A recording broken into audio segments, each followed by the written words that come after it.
Patchwork Heart Ministry and Fiat Ministry Network invite you to discover your mission. A brand new in-depth monthly video series featuring engaging Catholic speakers who will challenge you to live your life abundantly. For only $25 a month, you will receive a personal monthly mission, including 3 full-length inspirational talks that build upon a new theme each month. Sign up for the Discover Your Mission tier at patreon.com/patchworkheartministry today.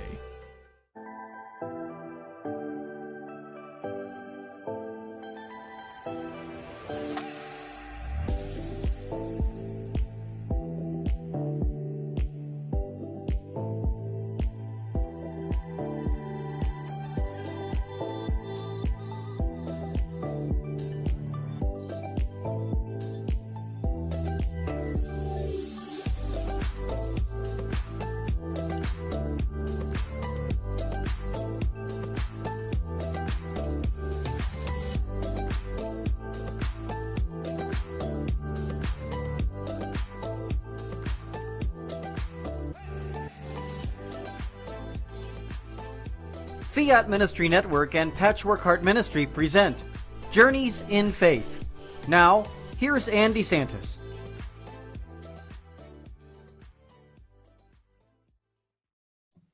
Hi, welcome to Journeys in Faith here on Fiat Ministry Network on this Friday evening. Thank you so much for joining us. And we have an amazing guest this time, as we always do, but we're very especially blessed on this evening that we have Father Frank Pavone from Priests for Life and endabortion.us. Father, thank you so much for joining us on Journeys in Faith. It's great to be here. Thanks so much. Yes. Now, you were a guest also on the podcast that I do with Bill Snyder called the Sowing Hope podcast, and also with the St. Raymond Donatus Foundation, where I'm the director. So I thought we could just start out with a little bit about your story. I know that you've told that to us before, but not on this show. We'd love to hear how you got involved in the pro-life movement. I was a teenager in a public high school, and it was the 3rd year since Roe versus Wade. Roe versus Wade, which legalized abortion in America, was handed down in 1973. I was a senior in 1976 and heard that our town was having a bus go to Washington, D.C. for the March for Life. And so I decided to go together with, my mom was going and a few other people from our church. So we went. And that event really awakened my conscience about the abortion issue and about the pro-life movement. And I saw the movement right before my eyes in all its diversity and its size. It was truly impressive. And from that point on, I started paying more attention to abortion. And the more I learned about it, the more alarmed I became that we were allowing the killing of babies. And so I got involved little by little in the various activities of the pro-life movement in my home community and eventually beyond. But that was that event, and this is true for many people, events like that really are the spark that get people interested in this movement. Yeah, it's amazing. I've been following you for years, not only on social media, but just in general, because you've been involved in it for so many years, and I just commend you. Now, I have to also mention the fact that I know that you recently had a little health crisis there. You did have surgery. I just want to offer you our well wishes, and good to see that you're looking amazing. And well, how are you doing? You. Yeah, how are you doing?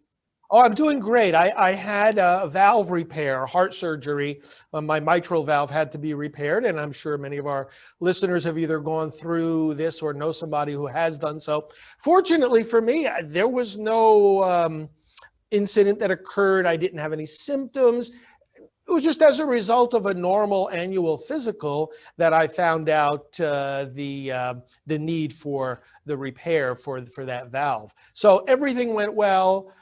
doctors are very pleased. Technically now, as I'm speaking to you now, I'm still within my recovery period. I have a couple more weeks to go, but the doctors are very happy with how everything has turned out. And they told me, at the end of this, you're going to have even more energy than you did before. So I said, wow, that's really good news, because I've never had a problem having energy. So it's all for, when I was coming out of anesthesia after the heart surgery, the first thing I said to my close colleagues who were there at the hospital is, I said, for the unborn. We are doing this. We are getting strong. We are getting better. We are taking care of ourselves for the sake of the unborn. Thank you so much. And I have to tell you that you have motivated me to become involved in the pro-life movement in my area. I'm in the greater Philadelphia area and connected with an organization called the Pro-Life Union of Greater Philadelphia. I'm sure you probably know of them. Yes. Yeah, Sure they're do. doing great work in our area, and have gotten me involved in the sidewalk servants with Dr. Monique Ribeiro, Oh, who yes. is also doing incredible work, having all of us, go to those abortion facilities and praying and being there for those people, just to simply be a presence, a loving presence, and praying and offering our sacrifices for the unborn, and also for the mothers, fathers, and the families. Let's talk a little bit about that, because you have seen so much over the years with people who are doing the same kind of work. What has that been like for you? Love and presence are very, very closely related. When we love someone, we draw close to them. God, in loving us, becomes present to us even physically. And we know in the incarnation, and then, of course, in the sacrament of his body and blood. So we have this reality in front of us all the time, love and presence. So if we love the children in the womb, if they are our youngest, most defenseless neighbors, then we have to ask, how can we be present to them? And how can we stop this killing of them by abortion? Well, we know where the abortions are happening. We know when they are happening. They're publicly advertised in these public facilities, these abortion facilities. So we go there. We go there to provide hope for the moms, the dads, the grandparents, the people who are coming there thinking that they're solving a problem, although they're not really convinced of it, though. They're doing this out of despair. They're doing this because, not out of freedom of choice, but because they feel they have no freedom and no choice. And so we go there to be a sign of hope, to be a presence motivated by love, to say, we can help you. And as you say, over all these years, over all these decades of my own involvement in the pro-life movement, I have seen this so clearly in every town and city and village across America where I've gone to pray. I've prayed in front of almost every abortion facility in America. And without fail, I have seen there at these places this loving presence, people who care, people who are there to offer alternatives to abortion, people who are there ready to say to these moms and these dads, if you don't want the baby, give the baby to us. Or if you want help to raise that child, come to us. We're here for you. And this is one of the most persuasive and inspiring dimensions of the pro-life movement, that this outpouring of love and presence are happening every single day, and is saving lives, is restoring hope where there is despair, and is a sign then to the wider community of really what we're supposed to do for one another at all stages of life, to truly love and serve one another, and to be present in the time of need. Amen. Very well said. A question came into my mind, and I think that it's a good one, because sometimes you hear this, and we have talked about this before, Father, those people that will say that, what are you going to do once that child is born? Like they'll say to the person that's outside of the abortion facility, or to pro-lifers in general, okay, you care about the baby to be born, but then don't do anything to help once that child is born. Now, I know that's not true, because where we live in the Philadelphia area, there's so many resources that are offered through organizations like the Pro-Life Union to help those young mothers, or the mothers that are deciding, yes, I'd like to keep my child. I don't want to have an abortion. Talk about that if you could, because you and I both know that it's not Yeah. about that. It is from womb to tomb. Oh, it certainly is. And so many of the people who are saving the unborn are doing so precisely because they're serving people at all different stages of life. But you know, if we take a step back, we as pro-life people are sort of puzzled by the question itself, because it's coming from such a different universe, mental universe, than we're operating on. Let me use an analogy. A fireman goes into a burning building and rescues, literally saves the life of somebody from that fire. Can you imagine people at the scene of the fire saying to the firefighters, men and women alike, saying to them, what are you doing for these people after you save them from the fire? Or emergency medical technicians, you know, they're intervening to save someone's life who's having some kind of life-threatening emergency. So what do you people do after you save them from the heart attack? It's like, where in the world is this question even coming from? Don't people realize that the value of saving someone's life is that you have given them everything that follows after that? What are you doing for the baby after you save the baby's life? Well, I've given them everything else. How are they going to graduate high school? How are they going to get married? How are they going to have their first child? How are they going to enjoy, you know, getting their first job or succeeding in their career? You save someone's life, you're giving them everything. Mm. So I think we have to start with that perspective. And then, as you said, and as we all know in the pro-life movement, we are a movement of service.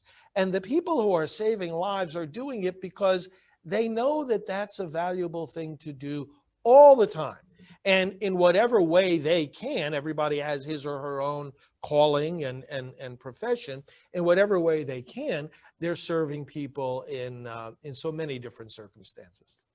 Yes, absolutely. I agree with you. And I'm glad we talked about that, because I think that's a question that a lot of people get, you know, people who are involved in pro-life, and even people who are on the other side who think those questions and they still want that one answered. So I thank you for that. Now, you and I are both Catholic, and a lot of the people involved in the pro-life movement, obviously there are a lot of Catholics, but you've worked with all kinds of people. I know that you've worked with Protestant Christians and Jewish, non-religion. Talk about that too, because I know that it really is an ecumenical movement. It's not just for Catholics. It's really for everyone. I mean, every life is important to God. It's very much of an ecumenical movement. As a matter of fact, aside from my role as heading up Priests for Life, I serve as the president of another group called the National Pro-Life Religious Council, and that is an interdenominational group involving people like the Presbyterians pro-life and the Anglicans for life, people like the Lutherans for life, and Life Watch, which is a Methodist group. And so we get together with all these pastors and believers from across the body of Christ. The reason that the pro-life movement is so diverse is, first of all, it's a movement that is based on, not primarily on our religion, but on our humanity. We want to save children in need. And that's a basic human instinct. A baby is in danger.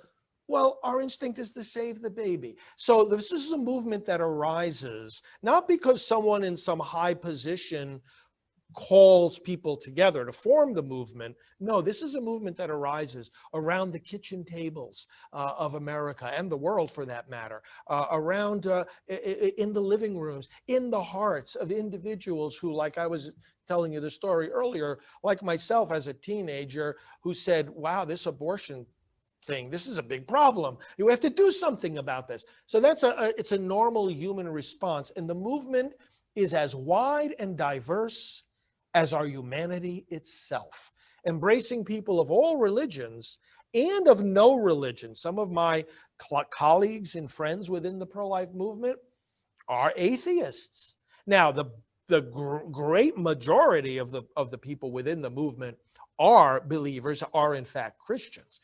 But there are even atheists who will say, look, I don't know about God, but I can tell you that baby is real, and it's wrong to kill that baby. And in fact, some of there are pro-life atheist organizations, and one of their mottos is, we atheists ought to be the most pro-life of everybody, because for us, this life is all you get. So, they understand. They understand the need to save these lives, and they are willing to join hands together with us who are believers. That's one of the things we should rejoice in this movement, that it is so diverse. Again, simply because it's so basic. It is so basic. And it is a gift given to us, that gift of life, and everyone deserves it. So I thank you for sharing on that. Now, what about for some of those Catholics? Because there are Catholics that are kind of confused on this issue. And I know you know what I'm talking about, that not really putting that issue at the top, that basic human right to life. Can you talk a little bit about that? Because I know there is some confusion out there, Catholics who don't really understand its importance. Two words come to my mind: arithmetic and logic.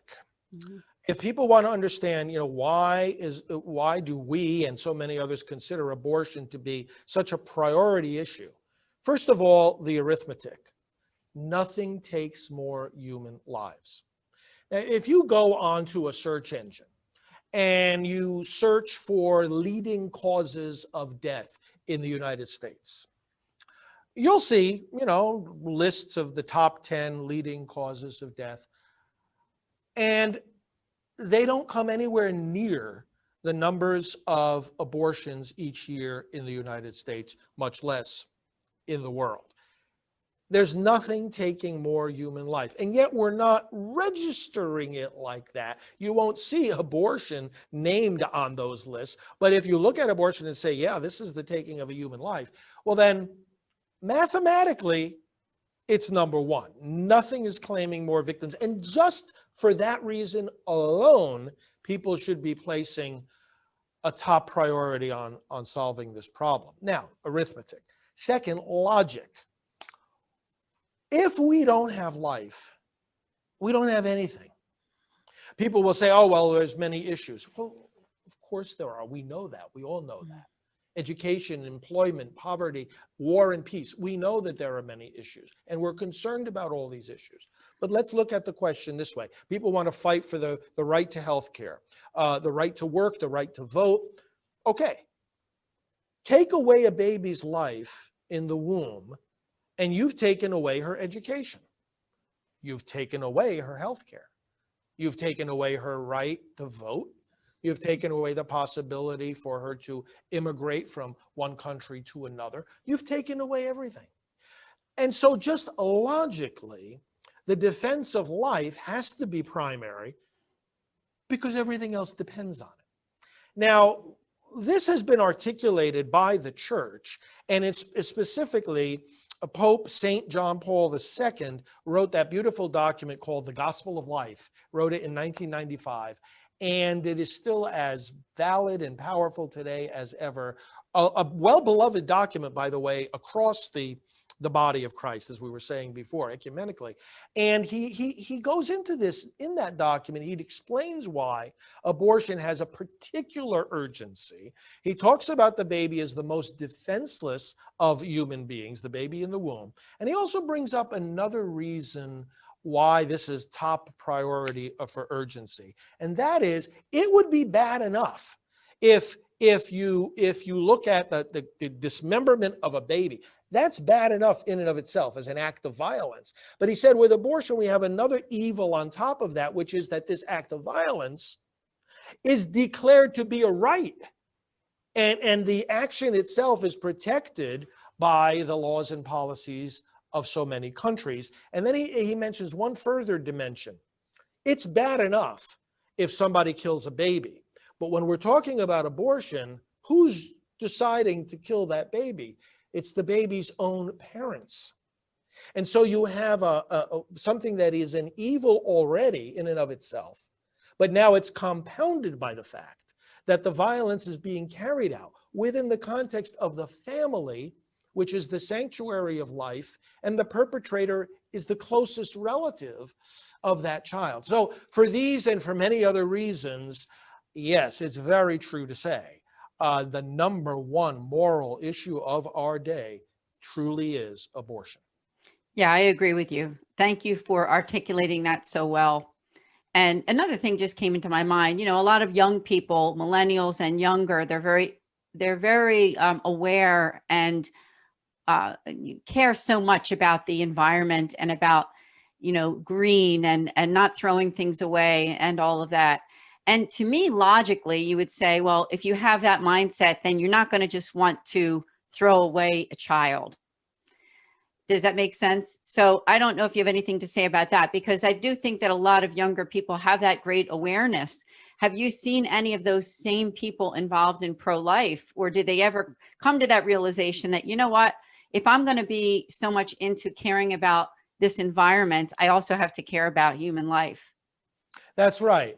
And there are a lot of people who see that connection intrinsically. And I think more and more people are waking up to see that connection.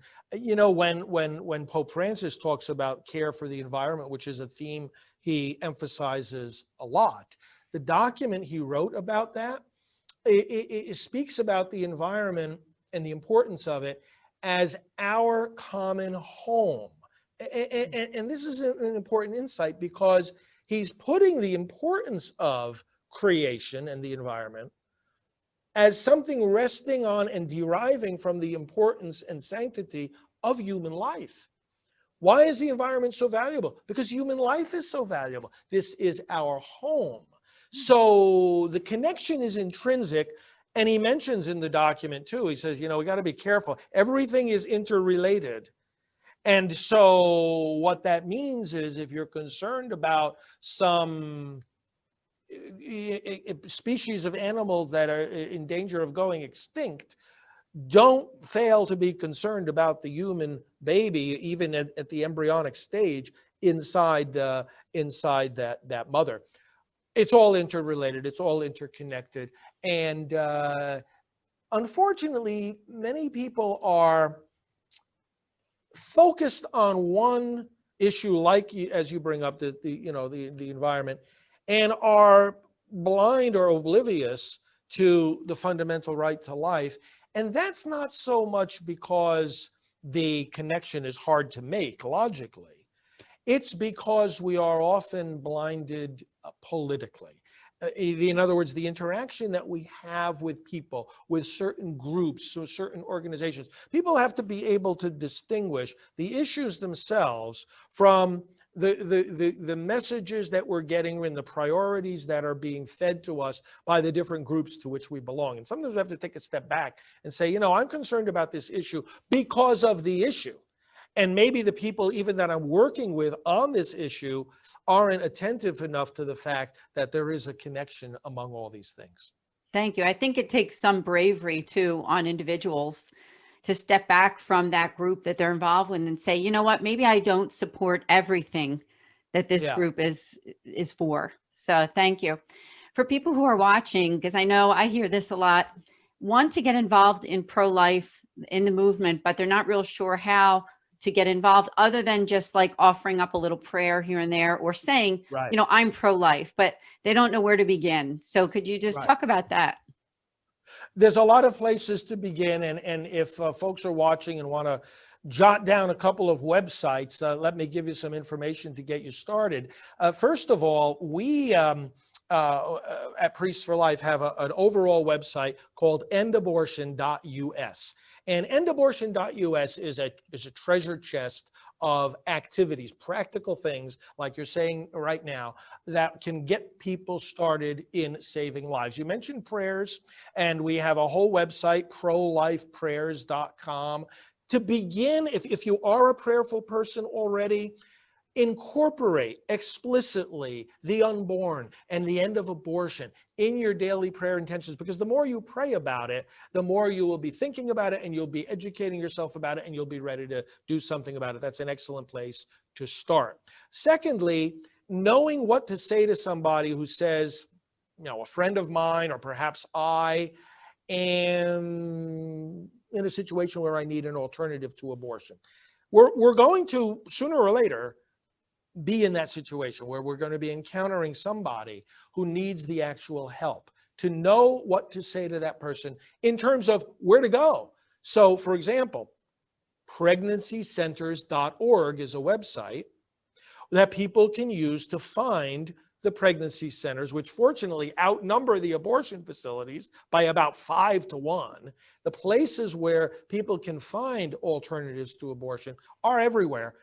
Look them up at pregnancycenters.org. You know somebody who's thinking about having an abortion, maybe she doesn't know what to do, where to turn, refer her there, you'll be saving a life. People who have had abortions and have the pain, have the sorrow as a result, abortionforgiveness.com, another key website to find that help. I mean, people who just by knowing those two websites, pregnancycenters.org, abortionforgiveness.com, you can be doing an immense amount of good, saving lives, healing hearts, bringing people the help they need. Then, of course, there's speaking up, reading, keeping ourselves informed. Our website has all kinds of suggestions for articles, books. We have to be educating ourselves. But then speaking up to our elected officials, because we're trying to change the laws. Ultimately, for these babies to be protected by law is going to give them the solid protection they need from being killed. And we got to make our voices heard to those that are making our laws. So we have a special site called stopabortionnow.org. That's our action alert page. And for example, right now, we're urging people to support a bill in the Congress that would protect babies from, there's a couple of different bills. One would protect babies from 20 weeks forward in the womb. The other one would protect babies if an abortion is attempted and the child, as sometimes happens, actually survives the abortion. Believe it or not, those children do not have adequate protection even after they're outside the womb. So we're trying to pass these modest, common sense bills that already enjoy a strong support among the American people as first steps, not the final goal, but as first steps to the ultimate protection of all these children. Everybody who's listening, we need your voice. And it's very simple. We guide you step by step what to say, what number to call, connect with your representative in Congress and your two U.S. senators. And then, of course, you have your legislators at the state level, too. We show you how to communicate with them. There's so much to be said, so much to be done, and so much good activity going on, but it will succeed only with the involvement of each and every one of us. Thank you. I'm glad that you gave all those resources, and I hope that people who are watching will check out all of those websites, but most of all that abortion and abortion.us. I know that that's one of your main sites, and they can find so much on that one. Unfortunately, we do have to end in just a bit. This is an hour show, so during the second half of the show, I'm going to talk a little bit more about the pro-life movement and give you some ministry updates from the foundation I represent, and also just from these ministries that I'm involved here at Journeys in Faith and Fiat Ministry Network, Patchwork Heart Ministry. Did you have any final words or calls to action to our audience? Yes, I just want to emphasize one thing. We are winning in this effort to protect the unborn. We are winning. Many people will be told or will look at negative things that are happening. Sure, there's lots of obstacles. There's always setbacks. But look, public opinion is with us more and more. We are making tremendous progress in the states. More and more pro-life bills are being passed. We've got the Supreme Court now about to issue next year a major decision on abortion that can propel us forward in a very strong way. We are winning, and the trajectory of history is on our side, where we include more and more human beings. We include human beings that were once excluded by slavery, or once excluded by segregation, or once excluded by not giving women basic rights to work and to vote. And we are on the right path. And I want people to be encouraged knowing that, in understanding the progress and being part of a winning team. Never doubt that the outcome of this battle has already been decided. We are on the side of Almighty God as well as on the side of history, and we should do this work no matter what the obstacles are, with a tremendous amount of confidence and joy. Father Frank Pavone, thank you so much for being a guest on Journeys in Faith. So well said. We'd love to have you back again. And I just invite this audience to please do check out all of those websites, especially abortion.us. Again, thank you, Father Pavone. God bless you. Thanks, Ann. God bless. See you next time. Hi, my name is Ann DeSantis, and I'm the director for the St. Raymond Nonatus Foundation for Freedom, Family, and Faith. You can learn about us on our website at nonatus.org. I'm here to tell you today about two great podcasts that I hope that you will tune in. The first Tuesday of every month at 8 o'clock, we have a podcast specifically for Catholics affected by divorce. From 8 to 9 p.m. Eastern, go to Philly Nonatus on YouTube to subscribe. In addition, we also have a podcast the last Thursday of every month. That's also at 8 o'clock Eastern Time for 1 hour. And that one is for families in crisis. We have some really great guests coming up soon, so hope to see you then. Please also consider the fact that you can make spiritual direction appointments with us with our spiritual moderator.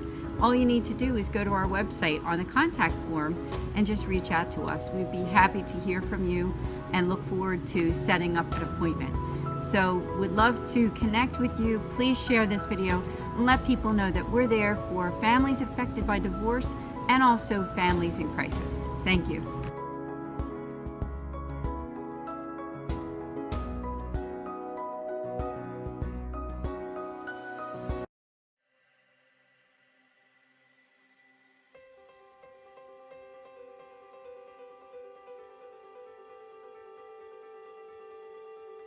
Patchwork Heart Ministry and Fiat Ministry Network present the Discover Your Mission series.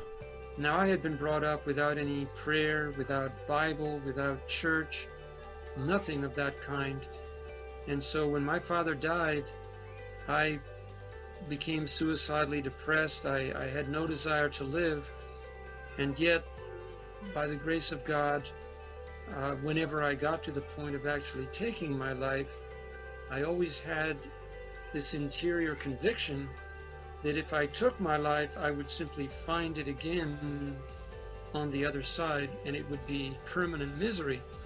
But it wasn't until I became a wife and a mother, and I began to try and pass my faith on to my children, that I realized that everything I knew about Jesus was memorized doctrine. I was a good man, I was a good father, I was instilling the sacraments into my family. I was definitely not intentional. I was stuck broke in my faith. But what kind of strength did he have? Jackie did not just have a strength of body or baseball skill. He had a strength inside of his spirit, a courageous meekness that empowered him to play the game. And I tell him what is going on with me, and he's like, oh, okay. And I'm like, no, I think this is like some sort of miracle, dude. And he's like, okay, of course, but I'll believe it when I see it. Honey, you've been trying to quit, and you've been saying this and saying that, and his big line to me is, you shouldn't say things, because I never follow through on them. And so this was week after week, month after month. He is looking at me like, this is a miracle.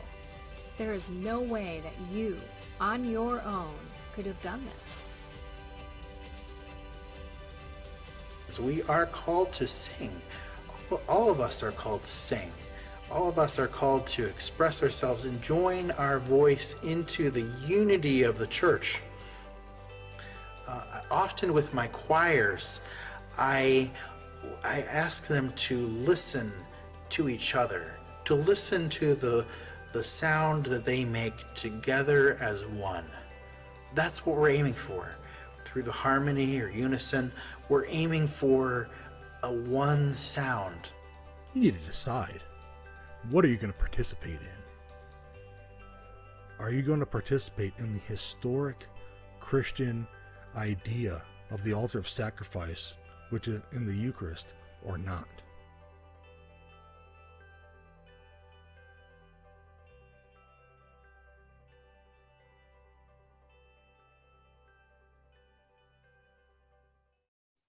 Hi, welcome back to Journeys in Faith after our commercial break. And it was a real honor to have Father Frank Pavone on the show.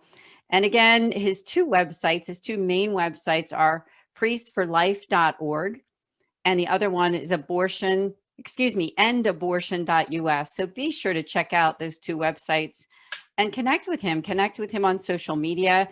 And he's continuing to do amazing work in the field of pro-life, educating people and also getting them involved to learn more about the importance of life from conception all the way until natural death. And that's really what it's all about. So for the second half of the show, I'm just going to give 7 tips of ways that you and I can get involved in the pro-life movement. In addition to some updates on the foundation I represent, which is the St. Raymond Nonatus Foundation for Freedom, Family, and Faith at nonatus.org, and also with Patchwork Heart Ministry, Fiat Ministry Network, and some other things that are just going to be coming along this year. So I'm going to start out with just talking with you about some things, ways that we can all get involved and stay involved in pro-life. And the number one way is to pray, and just to remember that those prayers that you offer for the unborn, for mothers, for fathers, for families really do make a difference. I know that there's special rosaries that you can pray that are specifically for the unborn, and be sure to check that out on Father Pavone's website at priestforlife.org. I'm sure that there's some information there. But that's probably the biggest way that what we can all do simply is just offering those daily prayers, making sacrifices for the unborn. Second way I have is not to be afraid to go public with your friends, with your family, that you are pro-life. I think sometimes we can get scared that, what will people think of me if I make this known? Because we live in a culture that is not honoring life. We live in a culture that is not, is saying that it's better to be independent and to do what you want. It's more of, I guess, that selfish mentality in some ways. But when you decide on your own, in your thoughts, in your prayers, in your interactions with others, that you want to make that stand and be pro-life. And that could be starting out with, as I said, that prayer life, and just offering those prayers for those unborn babies, for those families that really need those prayers, that support. So that's probably one of the second ways that you can get involved. Next I have is to find out where you can volunteer. Now, I live in the greater Philadelphia area, and we have an organization here called the Pro-Life Union of Greater Philadelphia. I've talked about it before on this show, and in fact, even hosted guests on Journeys in Faith and on our podcast, Sowing Hope. And if you would simply go to the website, it's the prolifeunion.org. Again, prolifeunion.org. Check it out, learn about opportunities that are there. And you can also learn about an organization called Sidewalk Servants. One of my former guests here on the show was Dr. Monique Ribeiro. And Dr. Monique Ribeiro is heading up organizing, having people go to some of those large abortion facilities in Philadelphia, in the area that I live in, and taking the time to pray for 1 or 2 hours. Now, that is a peaceful event. That is something that is not confrontational.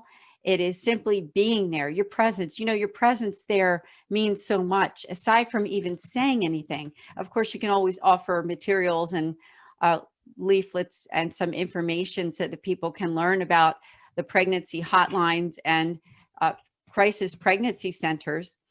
And that's always a good thing, is just bringing that information to those moms so they know that there is an alternative to abortion. So that's another way that you can get involved, is just checking out, learning in your area. Everybody, wherever you live, there is some kind of pro-life presence, even if it isn't directly in your own town. Like I'm in the Philadelphia area, but in the suburbs. So our main organizations are located to cover that whole greater Philadelphia area. So I do encourage you to check that out. Another way to get involved is to consider joining one of those organizations like 40 Days for Life. that you can actually go to a facility and pray. And it's not usually that much of a time commitment, maybe once a month or, however often you can do it. And they usually recommend that you go in twos.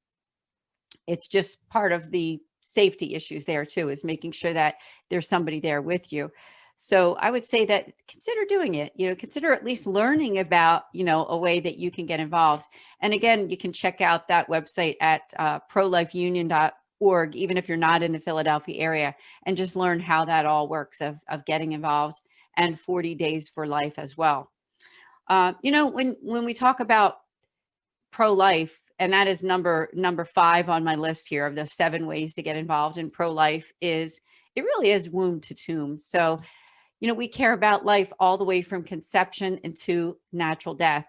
And Father Pavone talked on the first half of this show about that whole idea that pro-lifers do care. They're helping so that that baby and that family does have the opportunity for life. And there are so many resources, so many wonderful crisis pregnancy centers, I know even in my area, that are doing great work to help to get those resources, like whether it be clothing, food, shelter, a place for a mom to stay after the baby is born. And so I would just say, consider the fact that pro-life is womb to tomb, and it also includes all of those issues in between, and caring about people, their life, and also end of life issues too. So if you don't know much about the pro-life movement, just learn about it. We're here on Fiat Ministry Network. It is a Catholic network, but the pro-life movement really is for all religions and non-religions. It's really a human issue. So I just encourage you to consider learning and researching more about it. Number 6 on my list is to encourage parents, and meaning that, encourage family, encourage that people become educated and value the idea of having more children. I know that it's difficult, and there's resources there too to learn about, really developing your family and your faith and being strong so that you can be able to raise a family and get those resources that are needed.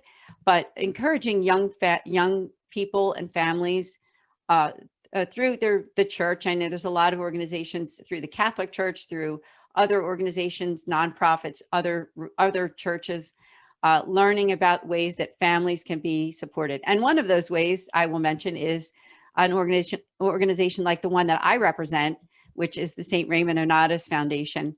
And what we do is we offer pastoral accompaniment for families in crisis. So you can also check out our website at nonnatus.org and just learn about the work that we're doing in pro-life and helping for families to feel that they have the support of the church and the support that they deserve. Number 7 on my list is to educate. And I know I kind of alluded to that during this list, but educating people about what it really means to be pro-life. It really is the fact of allowing that child to have the opportunity, a gift from God, which is life, and not cutting that life off, and that it does begin at conception. The best place to go to learn about that, of course, as Father Pavone said, is endabortion.us, and also priestsforlife.org. So check those out, learn about it, pray about it, and just ponder, what can you do? The first step, as I said at the beginning, is pray. So just offer those prayers. I also wanted to give you an update on the foundation that I represent, which is the St. Raymond Nonnatus Foundation, as I said, at nonnatus.org, and wanted to tell you what we offer. So if you're watching and you are a family in crisis, or you know someone who is, what we do is offer, we say 4 Ps. Now, I'll tell you what they are. First is prayer. We are founded by the Mercedarian Religious Order, and we were founded in 2015 with the idea of making outreach to those families who are in crisis, letting them know that the church is there for them, and we're there for you.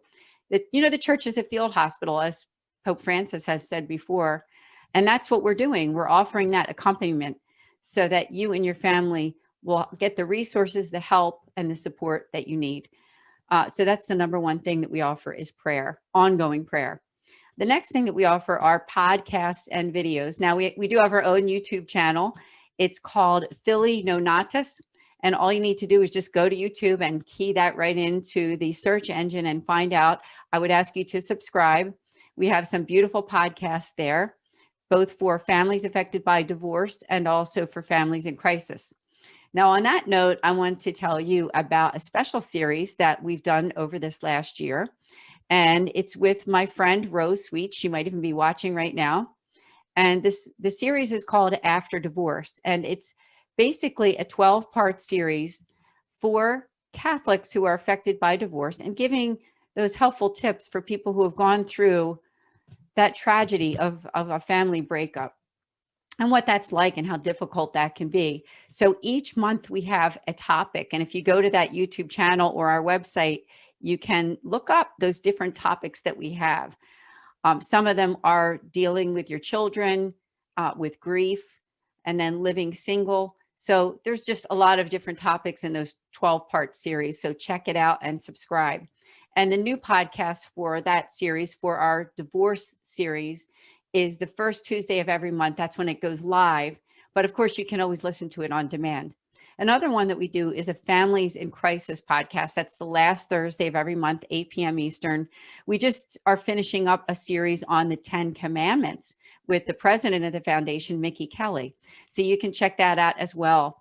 And if you go to our website, we have a page there that are podcasts and videos, and you can take a look at some of the interviews that I have done. I even interviewed Father Frank Pavone on our website, so you can check that out. And many other videos too. We have a SoundCloud presence too, which is another podcasting outlet. As well, I want to thank Patchwork Heart Ministry and Fiat Ministry Network because they publish our podcasts every single month.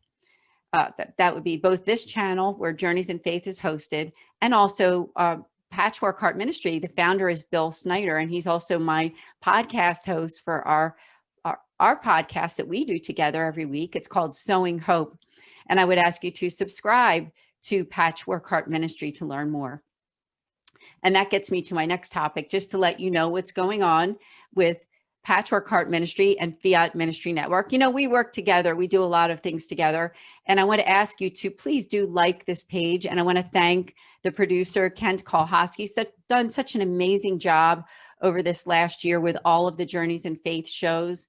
You know, the pandemic wasn't an easy thing for all of us to go through, but Kent and I came together every single week producing these shows and with wonderful guests. So I would ask you to subscribe and do take a look at some of those videos that we did over this last year. I had some wonderful guests. In fact, this is our 60th episode of Journeys in Faith on Fiat Ministry Network. And you can go to Patchwork Heart Ministry and there's a playlist there with all the videos. And I'm going to ask you if you wouldn't mind also subscribing, because I have my own YouTube channel too. And one is called Ann DeSantis and the other one is Journeys in Faith TV. So you can also subscribe to those two channels and watch some of those amazing episodes, because Fiat Ministry Network really has some great shows all the time. The Fiat Show with Kent Kolhosky, and you know, our friend Alan Smith has a show as well. And you can watch some of those great programs. And Patchwork Heart Ministry, as I mentioned, the Sowing Hope podcast is live every single Tuesday and Thursday at 6 p.m. for a live podcast with amazing guests. We're going to be with you all summer long and into the fall, Bill Snyder and I. And also, you know, those are also on the other podcasting outlets too, like Podbean and Apple Podcasts. So definitely check those out. Now, I have to mention too that we are going to be taking a break from Journeys in Faith just for the summer. Here, I'm taping this here in June of 2021. So we're not going to be doing any new shows this summer, but we will be back again in the fall. So definitely keep an eye out, and inviting you to that if you have a need for producing of wonderful videos that you want to get in touch with Fiat Ministry Network, it's simply message Kent Kolhosky and he can, you know, talk to you about some of the opportunities that he might have, that if you would like to produce something for your nonprofit organization. And he can give you all those details. And just want to thank him again and thank Jennifer Sinclair, who's another friend of the network, who shares a lot of our podcasts. And we really have a wonderful group of friends here at Patchwork Heart Ministry Fiat Ministry Network, and also the St. Raymond Nonatus Foundation for Freedom, Family, and Faith, doing amazing work. Now, I have two more things that I want to talk to you about before the end of the show. And the first one is that there's a new book that's going to be coming out from Patchwork Heart Ministry. It's called Hearts Burning Within Us. And the contributors, the authors for the book, are Bill Snyder, myself, Maggie Riggins, and Jen Sotherton. And the topic of the book are questions from college age students answering their questions of faith. You know, it's going to be coming out soon in 2021, probably this summer. So keep an eye out at Patchwork Heart Ministry for the book called Hearts Burning Within Us by Charis Publishing.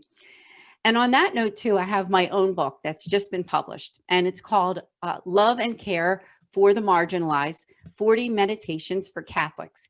It's available on Amazon. It's also through, of course, Charis Publishing, which I've mentioned before. And again, Love and Care for the Marginalized. It's 40 meditations. Really, they're meditations that come from popes, saints, religious leaders, people of faith. Some are even my own movies.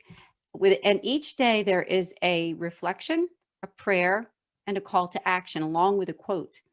And the book is meant to be read over and over. It's just 40 meditations. It's a relatively short book, but it's meant to help you grow in your faith, to have that realization about people who really need more love and support. And, you know, that's part of what it means to be Catholic, is that being able to offer our love, prayer, support for those who don't have the support that they deserve.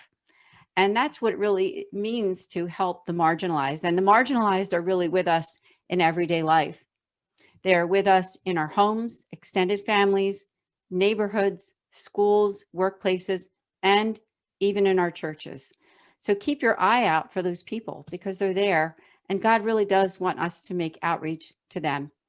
So I think for me, that's pretty much the updates that I want to offer to you on the show, what's going on. But most of all, I want to thank Father Frank Pavone of Priests for Life and EndAbortion.us for joining us on this show. It's really been my honor to be with all of you, and I hope you have a beautiful summer, as this will be, as I said, the last show that we'll be doing until the fall. God bless everyone, and we'll see you soon.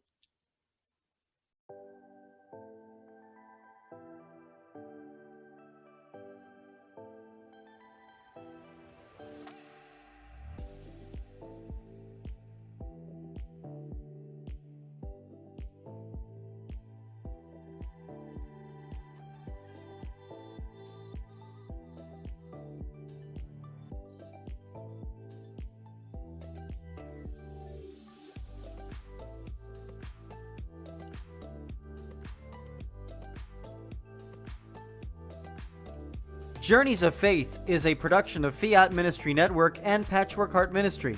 For more information about Journeys of Faith, email info@fiatministrynetwork.tv. And be sure to friend, follow, and like us on social media. Just search Journeys in Faith with Ann DeSantis.